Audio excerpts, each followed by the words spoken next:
요한복음 13장 21절에서 30절까지 있는 말씀 봅니다.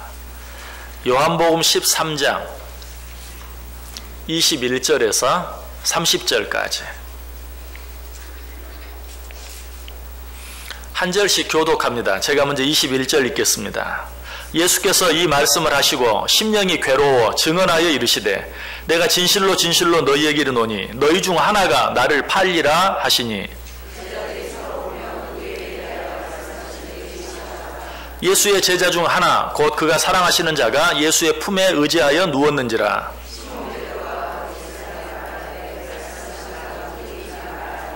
그가 예수의 가슴에 그대로 의지하여 말하되 주여 누구니이까?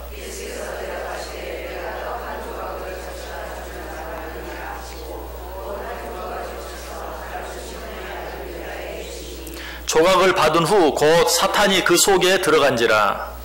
이에 예수께서 유다에게 이르시되 내가 하는 일을 속히 하라 하시니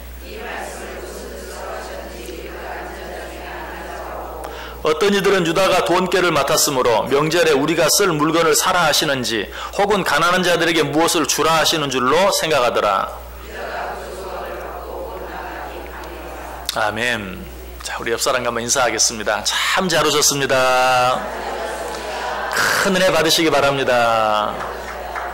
예, 여러분들 정말 잘 오셨습니다. 오늘도 하나님의 큰 은혜가 여러분 모두에게 풍성하게 임하시기를 주님의 이름으로 간절히 축복합니다. 성경을 자세히 보면 성경 그 이름 그대로 거룩한 책인데도 전혀 거룩하지 못할 뿐만 아니라 참 너무나 비인간적이고 너무나 배은망덕하고 너무나 파렴치한 그런 이야기들, 그런 내용들이 많이 기록되어 있는 것을 보게 됩니다. 여러분 성경을 보다가 이런 내용을 볼 때 그것 때문에 실망하지 마세요. 낙심하지 마세요. 오히려 그런 것들이 뭘 가르쳐 줍니까? 성경의 진실성을 가르쳐 줘요. 성경은 사람이 꾸민 책이 아니에요. 사람이 꾸민 책이라면 좀 너무 심한 이야기들은 빼고 걸러내고 적당히 기록했을 거예요. 그러나 성경에 보면 그렇지 않아요. 자녀들과 함께 가정 예배를 드리다 보면 자녀들과 함께 읽기가 민망한, 또 읽기에 읽었어도 그 말에 대해서 설명하기가 참 어려운 그런 내용들이 너무나 많아요. 그러나 성경은 그런 내용들까지도 빼지 않고 기록하고 있어요. 그것이 뭘 말한다고요? 성경의 진실함을 우리에게 가르쳐준다. 자, 오늘 본문에 기록된 내용도 그런 내용 가운데 하나예요. 어떤 내용입니까? 가룟 유다가 자기를 3년 동안이나 사랑해 주시고 가르쳐 주신 주님, 그 주님을 은 30에 팔아버리고만, 그리고 나서도 일말의 가책도 느끼지 않는 그런 내용이 오늘 본문에 기록되어 있는 것을 보게 돼요. 우리는 이 사실을 볼 때마다 아니 어떻게 그럴 수가 있었을까? 어떻게 그렇게 할 수가 있었을까? 하는 그런 생각을 해보지 아니할 수 없어요. 자, 가룟 유다가 이런 자리에까지 빠지게 된 이유가 무엇일까요? 여러분, 가룟 유다가 받았던 그런 유혹, 그 물질에 대한 유혹, 돈 때문에 자기의 스승을 팔아 넘겨버린 이런 일들은 우리도 우리의 삶 속에서 자주 유혹을 받아요. 그럼에도 불구하고 그 유혹에 빠지지 않는 것은 순간순간 내게 들어오는 옳은 생각, 바른 생각들에 대해서 내가 수용하기 때문에, 그리고 깨닫고 돌이키기 때문에 그런 유혹을 이겨낼 수가 있어요. 그러나 가룟 유다는 그러지를 못했어요. 예수님께서 이 일을 아시고 여러 차례 경고하셨어요. 그럼에도 불구하고 가룟 유다는 그 경고를 물리쳤어요. 아니, 무시했어요. 그로 말미암아 예수님께서 그에게 주신 기회를 다 놓쳐버리고 만 거예요. 오늘 본문에만도 여러 번의 기회가 주어졌던 것을 보게 돼요. 그 첫 번째 기회가 우리가 이미 생각한 요한복음 13장 초반부에 나오는데, 요한복음 14장 초반부에 어떤 내용이 있었습니까? 예수님께서 제자들의 발을 씻겨주시는 내용이 나오죠.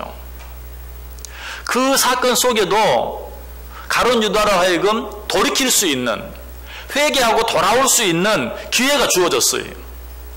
10절과 11절을 보세요.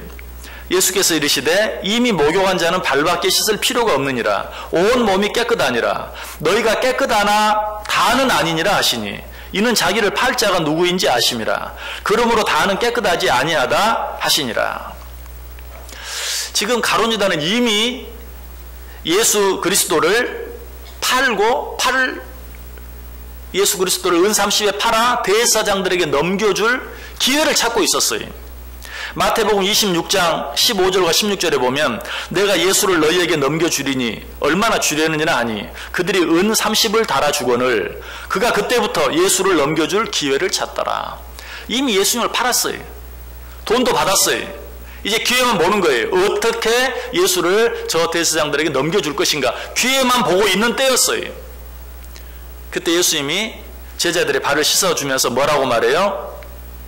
너희가 다 깨끗하다. 그러나 다는 아니다.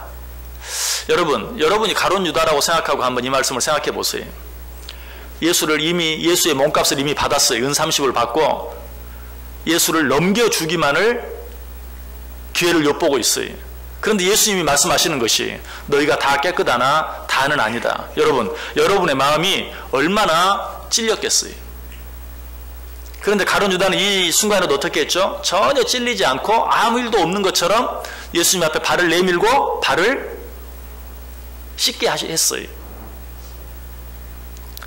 가룟 유다에게 주어진 첫 번째 기회를 놓친 것이. 자, 그런데 여기서 끝나지 않아요. 어쩌면 이 말씀의 의미를 그가 깨닫지 못했다고 생각할 수도 있어요. 발 씻는 얘기니까 이미 목욕한 자는 다시 목욕할 필요가 없다. 발만 씻으면 된다. 너희는 다 깨끗하나 다는 아니다. 이 말씀에 대해서 지금 예수님께서 자기가 하려고 하는 일이 무슨 일인지 알고 하신 말씀인지 모를 수도 있어요. 그래서 예수님께서 21절에 이 말씀을 하시고 계속해서 또 말씀하시죠. 뭐라고? 21절 보세요. 예수께서 이 말씀을 하시고 심령이 괴로워 증언하여 이르시되 내가 진실로 너희에게 이르노니 너희 중 하나가 나를 팔리라. 너희가 깨끗하나 다는 아니니라 라고 말하니까 전혀 깨닫지 못한 것 같아요. 가룟 유다가 전혀 그 사실을 이해하지 못한 것 같아요. 그래서 이번에는 직접적으로 말하는 거예요. 뭐라고? 너희 중 하나가 나를 팔리라. 얼마나 청천벽력 같은 말씀입니까? 아마 가룟 유다가 보통 사람이었다면 예수님께서 이렇게 말씀하실 때 자기 가슴이 쿵 하고 내려앉는 소리를 자기가 들었을 거예요. 너희 중 하나가 나를 팔리라. 예수님을 이미 팔았어요. 은 30을 받았어요. 넘겨줄 기회만 찾고 있어요. 그런데 예수님이 말해요. 너희 중 하나가 나를 팔리라. 자, 그런데 이때도 가룟 유다는 어떤 반응을 보였습니까? 아무런 반응도 보이지 않아요. 참 놀라운 일이죠. 그는 예수님의 또 한 번의 직접적이고도 강력한 그런 경고를 무시하고 만 것이. 그런데 오늘 본문에 보면 가룟 유다의 반응은 나오지 않는데 다른 제자들의 반응에 대해서는 오늘 본문에 기록이 되어 있어요. 왜 그랬을까? 아마 이 다른 제자들의 반응을 통해서 우리들에게 주시기를 원하시는 그런 교훈이 있었던 것 같아요. 다른 제자들의 반응은 어떠했어요? 22절에 나오죠. 제자들이 서로 보며 누구에 대하여 말씀하시는지 의심하더라. 제자들은 예수님께서 너희 중 하나가 나를 팔 것이다 라고 말할 때 도대체 누구를 가리켜 하시는 말씀인지 서로 의심했다라고 말하고 있어요. 무슨 말입니까? 도대체 누구야? 누가 예수를 판단 말이야? 하면서 서로를 돌아보았다는 것이죠. 실제로 베드로는 어떻게 했습니까? 요한에게 물었어요. 누군지 알아봐. 오늘 보면 24절에 나오죠. 시몬 베드로가 머리짓을 하여 말하되 말씀하신 자가 누구인지 말하라. 지금 시몬 베드로가 요한에게 말하는 거예요. 도대체 누구를 가리켜 하는 말인지 한번 예수님께 물어보라는 것이죠. 왜? 예수님이 이 사도 요한을 누구보다 사랑한다는 걸 알았어요. 그래서 머리짓을 하면서 고갯짓을 하면서 물어봐 누군지. 그러자 또 요한은 어떻게 하죠? 25절에 그가 예수의 가슴에 그대로 의지하여 말하되 주여 누구니까? 우리 중에 하나가 예수님을 판다고요? 도대체 누굽니까? 내게 말씀해 주십시오 라고 묻는 것을 보게 돼요. 비록 내 속에 예수님을 팔려고 하는 마음이 없다 할지라도 예수님이 그렇게 말씀하시면 어때요? 혹시 나도 알지 못하는 사이에 내 안에 그런 마음이 있는 거 아니야? 아니, 지금은 내 속에 전혀 그럴 마음이 없지만 내가 후에라도 변해서 그렇게 되는 거 아니야? 이렇게 한번 생각해 보는 게 너무나 당연해. 이게 정말 예수를 믿고 따르는 제자들의 진정한 모습이죠. 자기들이 믿고 따르는 예수님께서 뭐라고 말해요? 너희 중 하나가 나를 팔리라. 나는 도무지 그럴 생각이 없어요. 나는 도무지 그러지 않을 자신이 있어요. 그럼에도 불구하고 예수님이 말씀하셨으면 내가 혹시라도 앞으로라도 어떤 일 때문에 내 마음이 바뀌어서 변해서 혹시 그런 일을 저지르는 거 아니야? 라고 자신을 돌아볼 수 있어야 돼. 그런데 예수님의 모든 제자들 가운데 그렇게 생각하는 사람이 한 사람도 없었다. 여러분, 하나님의 말씀을 들을 때 여러분 어떤 마음으로 들으십니까? 어쩔 때 특별히 오늘 본문과 같은 말씀을 들을 때는 어때요? 나와 전혀 상관없는 말씀으로, 그래, 신앙생활 하는 사람 가운데도 진짜 가룟 유다 같은 사람들이 있지, 조심해야 돼. 나 아닌 다른 사람, 오늘 예수님의 다른 제자들이 보인, 베드로가 보인 것처럼 요한에게 고깃짓 하면서 누군지 알아봐, 누군지 물어봐, 도대체 누가 그런 짓을 한단 말이야. 또 사도 요한도 자기는 전혀 생각하지 않고 주여 누굽니까? 도대체 지금 우리 가운데 누가 하나 예수님을 판다는데 도대체 누굽니까? 라고 말하는 것처럼 우리도 하나님의 말씀을 들으면서 나는 그 말씀에 전혀 적용시키지 않아요. 대입시키지 않아요. 나는 적어도 그런 짓은 안 한다. 아니 어떻게 그런 짓을 할 수가 있는가? 라고 생각하면서 지나가 버릴 때가 많다는 사실이. 그러나 이것은 옳은 태도가 아니, 하나님께서 우리에게 어떤 말씀을 하시든지 혹시라도 내가 그렇게 되지는 않을까, 아니 나도 그럴 수 있다는 사실을 가지고 하나님의 말씀을 받을 수 있어야 된다는 사실이. 그런데 똑같은 사건이 기록되어 있는 마태복음 26장에 보면 제자들이 혹시 난가 하는 그런 찔림을 받은 듯한 느낌이 드는 그런 내용이 있어요. 마태복음 26장 21절 22절에 보면 그들이 먹을 때 이르시되 내가 진실로 너희에게 이르노니 너희 중에 한 사람이 나를 팔리라 하시니 그들이 몹시 근심하여 각각 여짜오되 주여 나는 아니지요. 조금 더 나은 반응이죠. 너희 중 하나가 나를 팔리라 하니까 다들 그냥 마음이 염려가 돼가지고 혹시 나는 아니죠? 라고 예수님께 묻는 그런 모습을 봐요. 그러나 이것도 정말 혹시라도 자기 자신이 그런 잘못을 저지르냐 않을까 하는 그런 염려에서 나온 말이 아니, 먼저 오늘 본문과 비교해 보면 알 수 있죠. 성경은 서로 다른 내용이 아니에요. 표현은 다르지만 내용은 같아. 그런데 오늘 본문과 비교해 보면 혹시 나일까 하는 그런 염려가 아니고 나는 아니죠 라는 말이 나는 아닌 거 아시죠? 난 절대 그런 짓 안 합니다 라는 그런 반응인 것을 우리가 알게 돼요. 오히려 내가 아니라는 것을 반어법적으로 묻고 있는 거예요. 나는 아니죠? 아시죠? 난 아닌 거. 지금 이렇게 말하고 있는 것이. 그런데 정말 놀라운 것은 가룟 유다도 그렇게 말했다는 것이. 마태복음 26장 25절에 예수를 파는 유다가 대답하여 이르되 랍비여 나는 아니지요. 지금 어쨌다고요? 자기는 이미 예수님 판 돈을 받았어요. 그 주머니에 넣었어요. 예수를 넘겨줄 기회만 찾고 있어요. 그러면서도 너희 중 하나가 나를 팔리라고까지 말했는데도 가룟 유다조차 뭐라고 말해요? 나는 아니지요. 얼마나 파렴치한 모습입니까? 여러분, 그런데 이런 내용을 이야기하면서 제가 지금 얼마나 파렴치한 모습입니까? 여러분도 맞습니다. 정말 너무 파렴치하네요. 그렇게 말하는 저나 그렇게 생각하는 여러분이나 우리도 파렴치할 때가 참 많아요. 왜? 역시 우리는 지금 이런 가룟 유다의 모습, 아니 이미 팔아놓고 그 돈을 주머니에 집어넣어놓고 예수를 넘겨줄 기회만 찾으면서 예수님께서 너희 중 하나가 나를 팔 것이라고 말하는데도 나는 아니죠. 어떻게 그렇게 말할 수가 있는가? 거기에 대해서 분노하는, 나 자신의 모습은 역시 전혀 보지 못하는 그 모습이 파렴치한 거예요. 여러분, 하나님의 말씀을 들을 때 우리는 늘 다른 사람의 모습은 보지 마세요. 항상 내 모습, 내 안에 그런 모습이 있지는 않는지 항상 살필 수 있어야 돼요. 그것이 하나님의 말씀을 듣는 우리들이 마땅히 가져야 될 태도예요. 그렇지 못한다면, 나보다 먼저 내 옆에 있는 누가 먼저 생각이 난다면 그 모습이 파렴치한 거예요.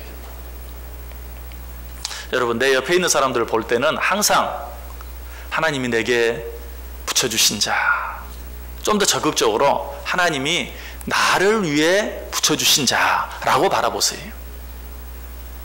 성경에 나타난 여러 가지 많은 잘못된 일들, 죄악된 일들, 특별히 오늘 본문과 같이 아주 파렴치한 내용들을 볼 때마다 다른 사람 보지 말고 항상 내 속에 있는 내 모습을 볼 수 있어야 돼요.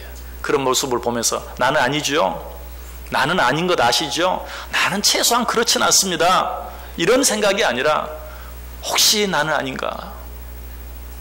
정말 나 자신도 얼마든지 그런 잘못에 빠질 수 있다 하는 그런 마음을 가지고 우리 자신을 볼 수 있어야 돼요.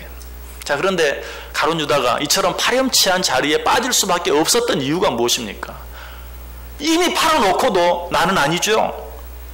가만히 있으면 그래도 뭐 양심에 찔리나 보다 라고 생각이라도 할 텐데 나는 아니죠 라고 다른 제자들과 똑같이 묻는 그런 모습 보면서 어떻게 그럴 수 있었을까? 그 이유가 오늘 본문 속에 나와 있어요. 오늘 본문이 아니고 마태복음 26장 25절에 보면 예수를 파는 유다가 대답하여 이르되 랍비여 나는 아니지요. 가룟 유다가 왜 그렇게 말할 수 있었는가? 예수님을 지금 뭐라고 부르고 있어요? 랍비여. 여러분 랍비의 뜻 알죠? 랍비의 뜻이 뭡니까? 선생님 이런 뜻이에요. 선생님. 어떻게 가룟 유다가 이렇게 파렴치한 행동을 할 수 있었는가? 예수님을 따르기는 하되 예수님을 주님으로 믿고 따르는 것이 아니라 예수님을 구주로 믿고 따르는 것이 아니라 예수님을 하나님으로 믿고 따르는 것이 아니라 무엇으로? 선생으로만 믿고 따랐기 때문에 그렇게 할 수 있었던 것이 마치 자기가 표현하지 아니하고 자기가 한 일을 들키지만 않으면 아무도 알지 못하는 것처럼 앞에 있는 예수님조차도 알지 못하는 것처럼 그렇죠. 세상의 선생님들은 어떻습니까? 아무리 좋은 분이라 할지라도 아무리 훌륭한 분이라 할지라도 내 속에 있는 생각까지 다 읽을 수는 없어요. 지금 가룟 유다는 예수님을 따르면서도 예수님을 선생님으로만 믿고 따르고 있어요. 후에도 이런 일이 또 한 번 있어요. 이제 정말 십자가를 지기 위해서 겟세마네 동산에서 기도하시던 예수님을 잡기 위해 이제 사람들이 몰려오죠. 검과 몽치를 가지고 몰려오죠. 그때 가룟 유다가 예수가 누구인지를 그 사람들에게 알려주기 위해서 사인을 주기 위해서 예수님께 입맞추죠. 그때도 뭐라고 하면서 입맞춥니까? 랍비여 안녕하시옵니까? 라고 입맞춤으로 예수가 누구인지를 로마 병정들에게 알려주는 그런 모습을 보아요. 이때도 랍비여 안녕하시옵니까? 예수를 주님으로 구주로 믿는 것이 아니라 선생으로만 믿고 있는 모습을 보아요. 다른 제자들은 그러지 않았어요.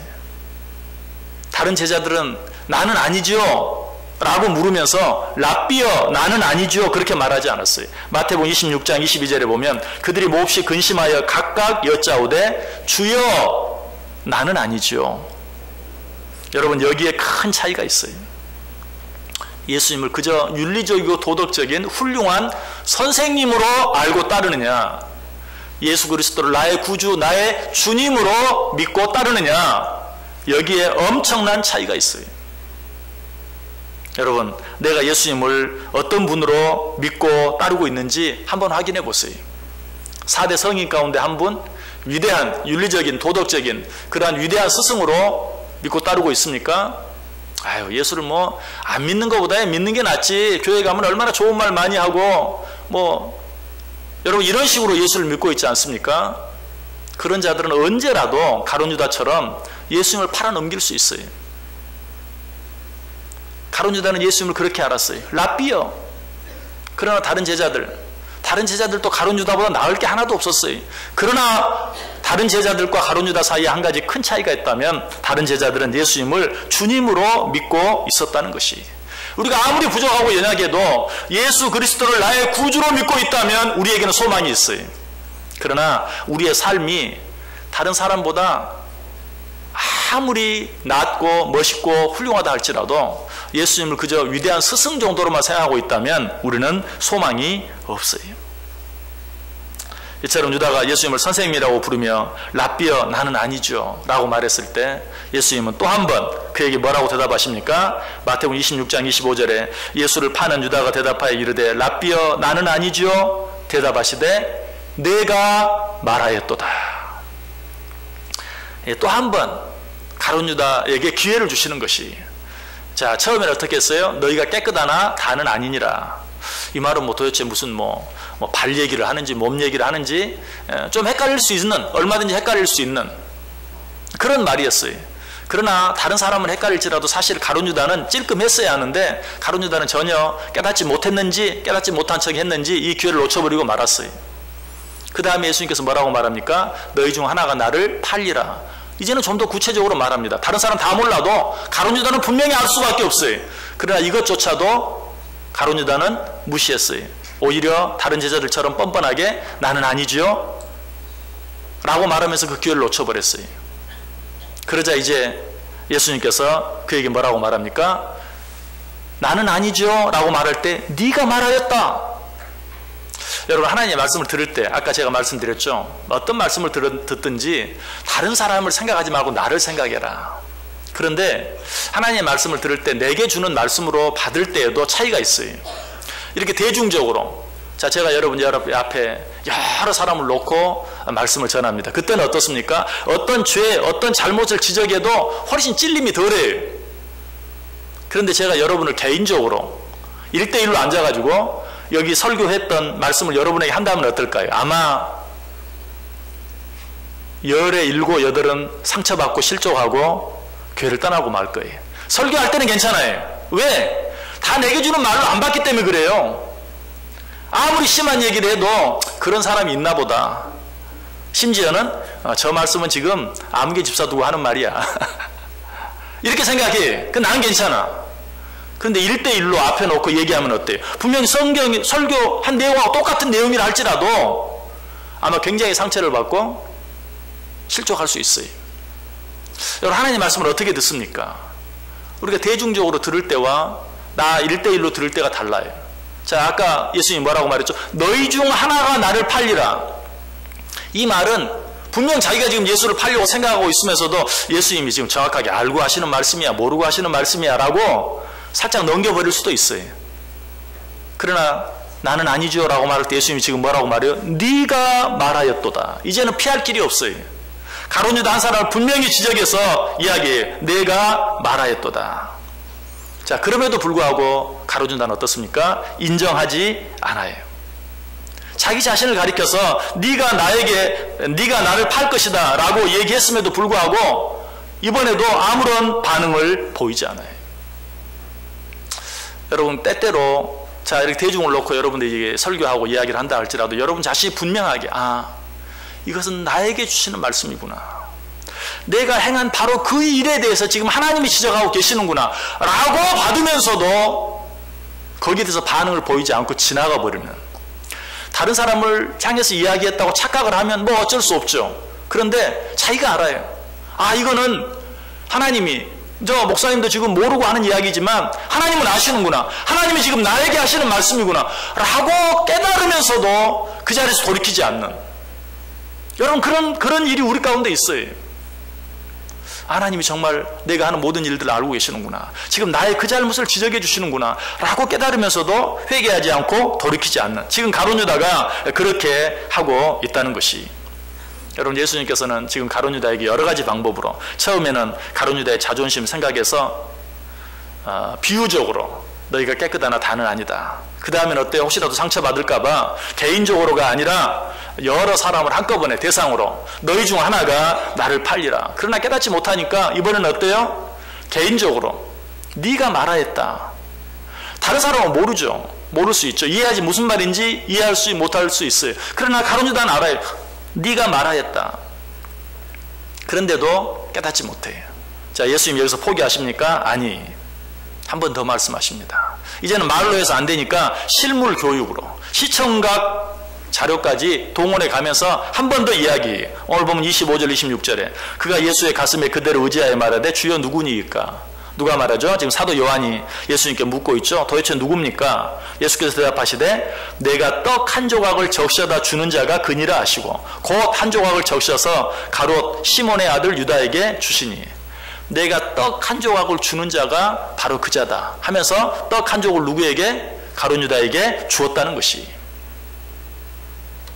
여러분, 이 말씀을 들으면서 그거야말로 더더욱 다른 사람들은 누군지 알 수 없는 그냥 뭐 떡 하나 건네주니까 먹으라고 주는 줄 알고 받아 먹을 수 있는 그런 내용 같은데요. 그러나 아니, 이 경고는 정말 무서운 경고였어요. 왜 그런가? 다시 같은 내용이 기록되어 있는 마태복음 26장으로 돌아가 보면 예수님께서 제자들에게 떡을 주시기 전에 설교하시죠. 뭐라고 설교합니까? 받아 먹으라. 이것은 내 몸이니라. 이것은 내 몸이니라. 그런데 지금 그 몸 조각을 가룟 유다에게 주는 거예요. 네가 나를 팔아 죽게 할 것이다 하는 사실을 증거를 갖다 대면서 이야기하는 거예요. 아마도 어떤 사람이 살인죄를 짓고도 그냥 자기가 하지 않은 것처럼 모르는 척 하고 있는데 그 죽은 사람의 살점을 떼어 보여주는 것과 같은 것이 얼마나 무서운 경고인지 몰라요. 예수님께서 이렇게까지 하시면서 또 한 번 유다에게 경고해 주셨는데 이번엔 어때요? 조금 달라졌습니까? 아니, 태연히 그 조각을 받아서 먹는 것을 보게 돼요.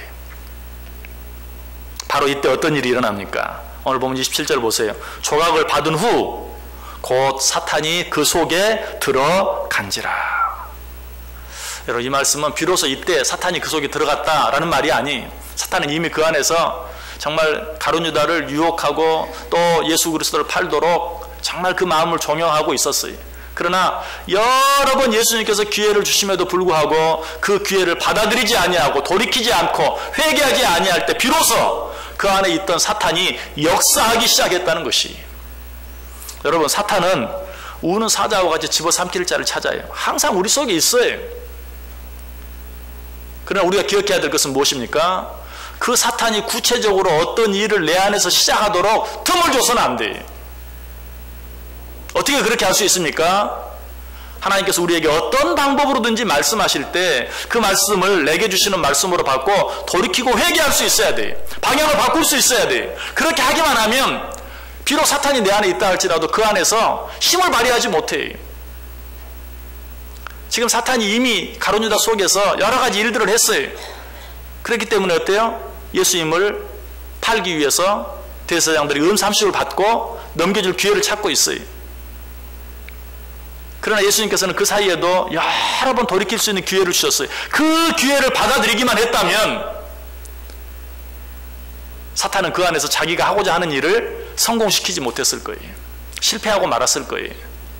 그러나 가룟 유다가 하나님이 주신, 예수님께 주신 그 여러 번의 기회를 붙잡지 못했기 때문에 결과적으로는 사탄이 그 안에서 자기가 하고자 하는 일을 기어이 하고 말았다. 조각을 받은 후 고 사탄이 그 속에 들어감지라. 여러분, 우리가 하나님 앞에 나와 예배드리면서 하나님의 말씀을 듣는 이유는 다른 게 아니, 악한 사단 마귀가 우는 사자와 같이 집어삼킬 자를 찾는다는 것을 알고 하나님께서 내게 뭐라고 말씀하시는지 귀 기울여 듣고 그 말씀대로 순종함으로 말미암아 나를 집어삼키려고 하는 그런 사탄의 공격을 물리치기 위해서, 그 사탄이 이미 내 안에 들어왔다 할지라도 내 안에서 아무것도 하지 못하도록 막기 위해서 우리가 하나님의 말씀을 듣고 하나님 옆에 나와 예배하는 것이, 오늘도 하나님께서는 어떤 방법으로든지 어떤 형태로든지 우리에게 말씀하고 있어요. 그러나 가룟 유다는 이 사실을 무시했어요. 분명히 예수님께서 자기를 두고 하는 말씀인 줄 알고도 무시함으로 말미암아서 결국은 사탄의 종이 되고 만 것이. 그러나 여기서도 예수님께서는 포기하지 않습니다. 한 번 더 기회를 주십니다. 한마디 더 덧붙여 말하는 게 있죠. 27절 보세요. 내가 하는 일을 속히 하라 하시니. 27절에 나와 있어요. 내가 하는 일을 속히 하라. 물론 어떻게 보면 이제는 포기했구나. 더는 어떻게 할 수 없는 줄 알고 알았다. 이제 더 이상 가능성이 없구나. 네가 하는 일을 속히 하라. 포기했다라고 느낄 수 있어요. 그러나 그렇지 않아요. 여러분, 가끔 여러분 자녀들에게 여러 번 이야기합니다. 이렇게 좀 해라. 제발 이렇게 좀 해라. 그러다가 나중에 뭐라고 하면 이제 너 알아서 해라. 여러분, 그 말이 무슨 말입니까? 포기한 겁니까? 포기한 게 아니에요. 한 번 더 호소하는 거예요. 이제 너 알아서 해라. 내가 어떻게 더 하겠니? 그 말은 포기한 게 아니에요. 이제는 끝났다가 아니에요. 그렇게라도 해서 다시 한번 부모의 말을 들어달라는 하나의 하소연이죠. 여러분, 이 사실을 어떤 사건을 통해서 알게 됩니까? 어떤 사람이 잘못했을 때 그 사람을 바로잡는 방법을 성경이 우리에게 가르쳐 주죠. 자, 처음에는 어떻게? 1대1로 가서 이야기해라. 그래도 안 들으면 두세 사람이 함께 가서 이야기해라. 그래도 안 들으면 교회에 말해라. 그래도 안 들으면 이방인과 세리와 같이 여겨라. 이 포기한 겁니까? 아니, 그것도 방법이 상종하지 아니하고 이방인과 세리와 같이 여김으로 말미암아서 그렇게 해서라도 깨닫고 돌아오기를 바라는 또 한 가지 방법이. 오늘 예수님도 그래. 이제 네가 하는 일을 속히 해라. 이 말은 다시 한번 내가 네가 하려고 하는 일 다 알고 있어. 이제 그 일 해. 다시 한번 지적해 주는 거예요. 지금이라도 늦지 않았으니 지금이라도 돌아오라고 말씀하고 있는 것이. 여러분, 그런데 가룟 유다는 돌아왔습니까? 돌아오지 않아요. 어떻게 하죠? 30절 보세요. 유다가 그 조각을 받고 곧 나갔다. 거기에서라도 깨닫고 회개해야 되는데 그러지 않고 나갔어요. 그리고 나서 뭐라고 말하죠? 유다가 그 조각을 받고 곧 나가니 밤이러라. 여기서 말하는 밤의 의미가 무엇입니까? 이제 모든 기회의 때가 지났다는 것이. 물론 가룟 유다가 그 떡을 받고 나간 때가 물리적으로도 밤중이었을 거예요. 그래서 밤이라고 말했겠지만 밤인데 밤이라고 말할 필요가 뭐가 있어요? 여기서 그 사실을 이야기한 것은 단순히 물리적으로 깜깜한 밤이었을 뿐만 아니라 기회의 때가 이제는 끝났다. 기회의 때가 다 지나갔다라는 것을 이야기. 성경에 이런 표현들이 많이 나오죠. 요한복음 9장 4절에 때가 아직 낮임에 나를 보내신 이의 일을 우리가 하여야 하리라. 밤이 오리니 그때는 아무도 일할 수 없느니라. 여기서 밤은 이제 아무것도 더 이상 할 수 없는 기회의 때가 다 지나가 버린 그런 때를 말해요. 유다는 지금 모든 기회의 때를 다 놓쳐버리고 말았어요. 이제는 도무지 건너오지 못할 강을 건너고 만 것이. 마태복음 22장 13절에도 말해요. 임금의 사람들에게 말하되 그 손발을 묶어 바깥 어두운 데에 내던지라. 거기서 슬피 울며 이를 갈게 되리라. 바깥 어두운 데.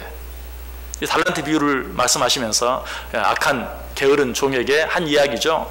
이 말은 무슨 말이에요? 기회의 때가 다 지나갔다, 끝이 났다 하는 것을 이야기하고 있어요. 여러분, 은혜의 때, 기회의 때를 놓쳐버린 자들은 어떻게 됩니까? 누가복음 22장 53절에 보면 이제는 너희 때요 어둠의 권세로다. 이제는 악한 사단의 그러한 지배 아래에서 벗어날 수 없게 되고 마는 것이. 여러분, 하나님께서 혹시 여러분들에게 어떤 모양으로든지 주시는 어떤 사인들이 있지 않습니까? 어떤 경고들이 있지 않습니까?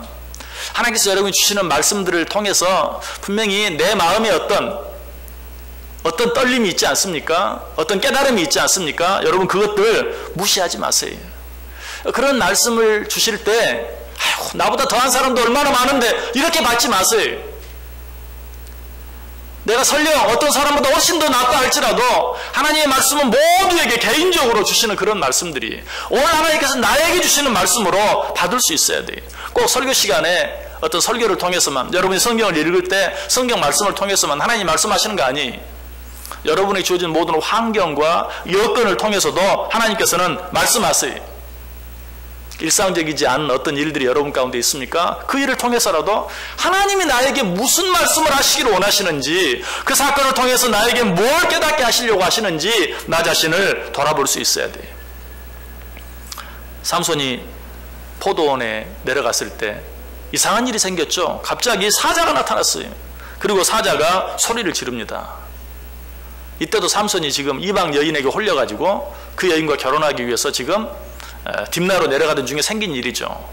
그런데 왜 갑자기 그 중간에 사자가 나타나 소리 지르는 그런 일이 생겼을까요? 그 일을 통해서라도 지금 삼손이 하고자 하는 일이 어떤 일인지, 무엇이 잘못되었는지를 생각해 보게 하기 위해서 그렇게 한 것이. 여러분, 하나님께서 여러분에게 지금 어떤 말씀을 하고 있습니까? 우리가 흔히 인생에는 3번의 기회가 있다라고 말하는데 신앙생활에도 여러 번 기회가 있어요. 아니, 우리 하나님께서는 너무 사랑이 많으시고 인자와 자비가 풍성하셔서 3번이 아니라 정말 3번씩 30번, 아니 30번씩 300번도 기회를 더 많이 주세요. 그러니까 우리가 그 기회를 어때요? 무시해요. 아니, 성경은 뭐라고 말합니까? 멸시한다 라고 말해요. 로마서 2장 4절에 혹 내가 하나님의 인자하심에 너를 인도하여 회개하게 하심을 알지 못하여 그의 인자하심과 용납하심과 길이 참으심의 풍성함을 멸시하느냐. 무시하는 정도가 아니라 멸시할 때가 너무 많아요. 그러나 이런 자들을 향해서 하나님께서 어떻게 경고하십니까? 바로 그 다음 절 로마서 2장 5절에 다만 내 고집과 회개하지 아니한 마음을 따라 진노의 날 곧 하나님의 의로우신 심판이 나타나는 그날에 임할 진노를 내게 쌓는도다. 하나님께서 내게 말씀하실 때 어떤 방법으로든지 돌이키고 뉘우치고 회개하면 하나님이 내게 주실 축복을 쌓는 거예요. 그러나 하나님께서 내게 말씀하시는 말씀을 나와 상관없는 말씀으로 치부하고 무시하고 멸시하면 그것은 뭐라고요? 내게 임할 진노를 쌓는 것이다. 여러분 이 시간에 선택하시길 바랍니다. 하나님 앞에 나와 예배 드릴 때마다 하나님의 축복을 쌓는 일이 되게 할지 아니면 하나님의 진노를 쌓는 일이 되게 할지 어떻게 하면 하나님의 축복을 쌓는 일이 됩니까? 오늘도 하나님이 내게 말씀하신다 라고 그 말씀을 내게 주시는 말씀으로 받고 내가 할 수 있는 일을 오늘 행할 때 내가 돌이켜야 할 것들을 오늘 돌이킬 때 나는 축복을 쌓는 게 돼요. 그러나 오늘 말씀을 들으면서도 이 말씀은 나와 상관없는 말씀 아니 이 말씀은 누구에게 주는 말씀이라고 돌려버릴 때 나는 무엇을? 진노를 쌓는 일이 되는 것이 부디 어떤 말씀을 듣든지 어떤 말씀을 읽든지 어떤 일을 보든지 그 모든 일들 속에 나를 향한 하나님의 뜻이 있는 나를 향한 하나님의 음성이 있는 줄 믿고 그 말씀을 통해서 나를 비추고 나를 살피고 돌이켜야 될 것을 돌이키면서 살아가므로 우리가 살아가는 우리의 모든 시간들 특별히 하나님께 예배하는 이 모든 시간이 장차 하나님 나라에서 받게 될 상급을 쌓는 복된 시간이 되어줄 수 있기를 주님의 이름으로 간절히 축원합니다. 기도하겠습니다.